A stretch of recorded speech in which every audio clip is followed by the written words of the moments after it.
Hey guys, what's up? In this tutorial I will teach you step by step how you can add a signature to your documents and letters on Google Docs. So this is super simple, so let me show you how it's done really quickly.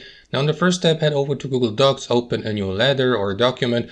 Like for instance, I've been working on an example letter like that here for demonstration purposes. So I would like to place my signature here at the bottom after sincerely, blah, blah, blah. And then we got my name below. So I would like to place my signature here between sincerely and my name. So to do that, simply guys, upload your signature as an image. For example, you can either scan your handwritten signature and save it as an image file on your computer to upload it to your documents, or alternately use an online signature creator and draw your signature using your mouse. That's totally up to you. So to do that, guys, simply click on Insert here and select Image from that drop-down menu and decide whether you would like to upload your signature from your device or from your computer or from Google Drive. So let me locate my signature in JPEG format on my computer really quickly and upload it. There you go. As you can see, it has been added to my letter. Now I would also position it better, like for example more to the left here. You can adjust its size and position by moving it around or rotate it if you like. Now that looks pretty decent, so I will leave it just like that.